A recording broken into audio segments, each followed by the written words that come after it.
सर्वात मोठी बातमी काँग्रेसचे ज्येष्ठ नेते आणि माजी मंत्री सुनील केदार यांना सर्वोच्च न्यायालयाकडून मोठा धक्का बसला आहे.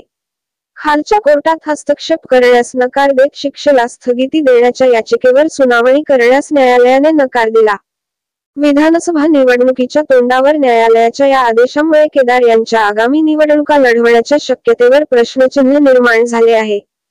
जिल्हा मध्यवर्ती सहकारी बँकेतील 150 कोटी रुपयांच्या सरकारी रोखे खरेदी घोटाळा प्रकरणी बँकेचे तत्कालीन अध्यक्ष सुनील केदार यांना 5 वर्षाची शिक्षा तसेच 12.5 लाख रुपयांचा दंड ठोठावण्यात आला होता. त्यामुळे विधानसभाध्यक्षांनी राज्यघटनेच्या कलम 191 व लोकप्रतिनिधित्व कायद्यातील कलम 83(3) अन्वये सुनील केदार यांना आमदार म्हणून अपात्र ठरविले होते.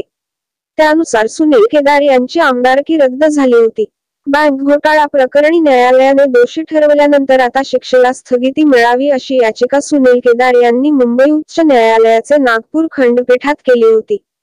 त्यात ही दिलासा न मिळाल्याने आता सुनील केदार यांना सर्वोच्च न्यायालयाचे दार ठोठावले होते.